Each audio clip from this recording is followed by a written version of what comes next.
Alright, today guys, we will be doing another maintenance video on the Jeep. We're going to be replacing our spark plugs with these sweet Bosch double Iridium spark plugs. We're going to try to start on the right side, but first we're going to talk a little bit about spark plugs and gapping them and some other tips and tricks. This right here is a spark plug. They all are about pretty much work exactly the same, but they do come in different sizes. This is a 5/8 size spark plug, and we're going to quickly go over the anatomy of a spark plug. So right here you have your ceramic piece. Right here is a tip that connects to your ignition plug, which then connects to the distributor or your ignition block in the case of the Jeep Wrangler, and that just sends a signal when each cylinder needs to fire. I'm not going to go over that, but anyways, the rest of this is a thread where it threads into the block right here, right next to the exhaust manifold. Right here is the tip. One of the most important parts of the spark plug is what actually produces the spark, in which sets the fuel on fire and which makes your engine go bang bang boom boom. So that's enough explanation. If you guys want to actually know some good information from a good teacher, go to the Chris Fix It video. I'll link it in right now. But this is a basic overview of what a spark plug does, but I imagine most of you guys already know that. Next, we're going to go over what tools you'll need to do this installation. So these are all the tools you're going to need to do a spark plug replacement.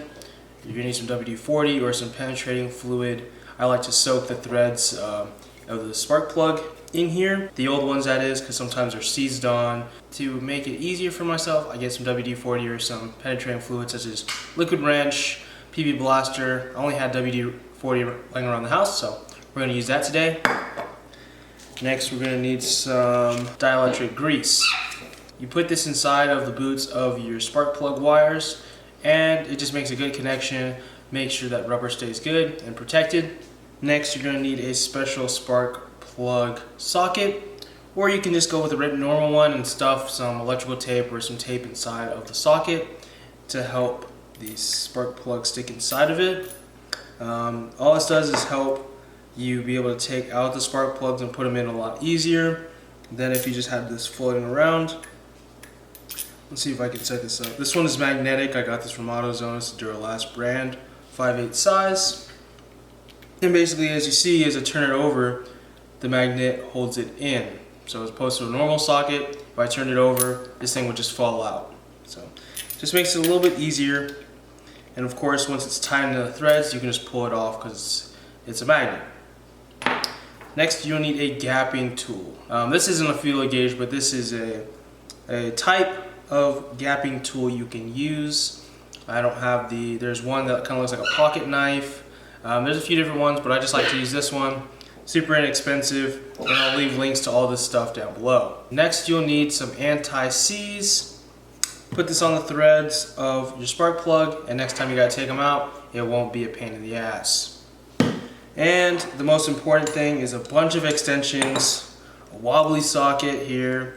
Usually you can put some electrical tape around here to make it a little bit stiffer, because it's a little bit loose straight out the box. But anyways, so I have a whole bunch of extensions. I have a really long one right here, a short one like a 3-inch, a 6-inch, as well as a 10-inch right here, and a ratchet.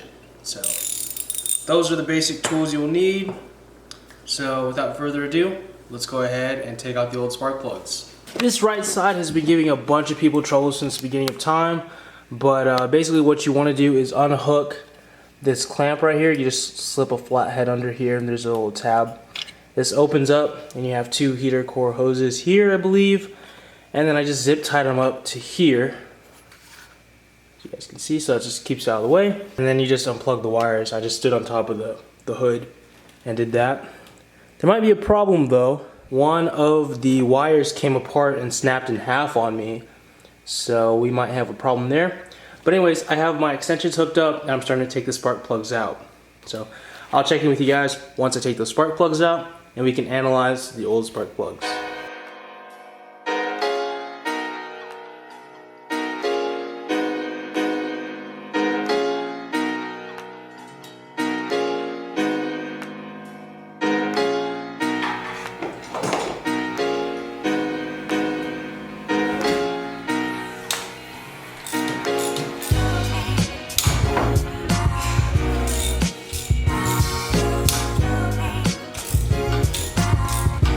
Alright, so I have the old spark plugs out. They're listed 1 through 6. How you number these cylinders: 1, 2, 3, 4, 5, 6. Anyways, so I put them out here and I gapped them. I see how much the gapping was, and this can tell you a lot about how your car was running.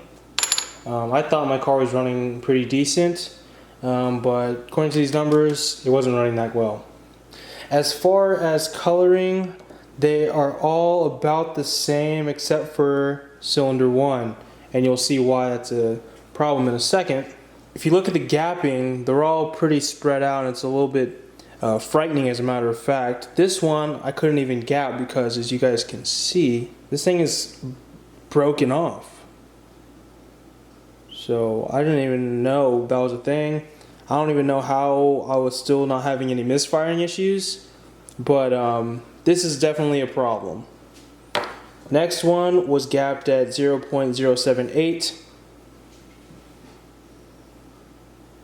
The rest of these look pretty normal, honestly. They all have pretty normal wear. I could assume that these are the OEM spec ones that came on the Jeep. This one was gapped to 0.088. This one was 8.3. This one was 8.0. And this was 0.78. Again, all these weren't that bad. After quickly looking online to check the proper gapping and how they should be, it's supposed to be 0.05 inches. So as you guys can see, these are way off. And apparently my engine was running pretty garbage and I didn't even know it. So these are champion plugs, so they seem like the original ones to go in there. Running 100,000 miles on some non-Iridium plugs is not a good day. So we're gonna fix that and replace the spark plugs today. So let me go ahead and get those other ones up here, and we're gonna start gapping them. So how you check how they're gapped is you pretty much get your spark plug here and you run it along your feeler gauge. This one seems to be at about 0.048. I like to run it down a few times, and then to gap it, to pull it out, you just kind of pull up on the tool here, and I'll bring it down just a little bit more. And as you guys can see, that one's just about right at 5.0. So I'm gonna do the rest for the other ones. If you go too far, then what you can do is just kind of hit it down on the table a few times. You don't want to do this too much, so you don't want to bend it back and bend it forward, because this metal will get weak, and the weaker it is, the shorter lifetime they have. So be really careful. Now it is time to pretty much put these in. They're all gapped properly, and now I'm going to get some anti-seize. I like to get the one in the bottle right here because it's really nice. What you can do is just kind of brush it onto the threads. Now Chrysler doesn't want you to put anti-seize on the threads here. However, I'm going to do it anyways because number one, I don't care, and number two, these things are going to be a bitch to take out like the original ones were. So, you know, especially in off-road applications where you have mud and water flying everywhere, it's just another extra step to take to put it on there. I believe they don't suggest it because it's unnecessary, but I'm going to go ahead and just do it anyways. Just put a little bit on the threads here, and it should go a long way. Anyways, so not that much anti-seize, but enough for it to work. It's enough of that. And then now I'm going to apply some of this dielectric spark plug boot protector. I'm going to put this right here on the ceramic.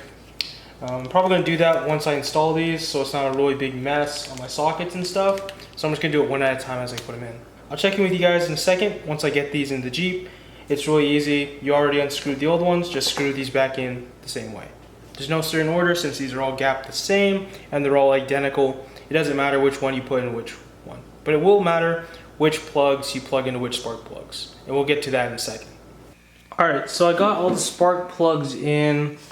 I know you guys can't really see the spark plugs and where they are, but I got them all in, torqued them down to 12 foot-pounds. Now it's time to hook up the ignition wires. I'm going to put a little bit of dielectric grease inside of the boots, hook it up, and then I'm going to start up the Jeep and see if we have any problems. It should run just fine. probably better, most likely. I don't know if you guys can hear it, but you guys will hear a satisfying click when this thing goes back in. I'm just gonna squeeze some grease up in here, and then hopefully you guys can hear the...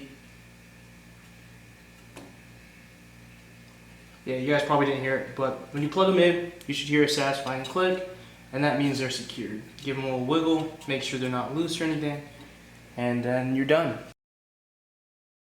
But something did go wrong, like it always does, and when I was pulling off the spark plug wire, this came off. So if you don't know what this is the part that clicks into the spark plug. So the ignition wire is pretty much shot, so now I got to dig around and fish out the wire. I'm gonna just grind it out tonight, and then tomorrow I should be able to go to AutoZone and get me a new ignition wire or fix this one somehow. But anyways, good night. I'll see you guys tomorrow. Alright, I put an AutoZone spark plug wire just to hold me until I get the Granellis in the mail. Again, that'll be in a different video, but it's time for the moment of truth. So, put my battery isolator switch back in, and let's turn the key and see what happens.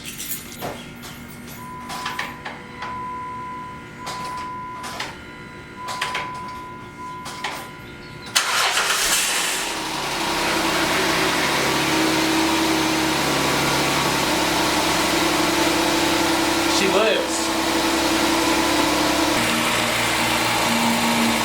You guys can see that's an AutoZone plug. It's not correct, but I made it work.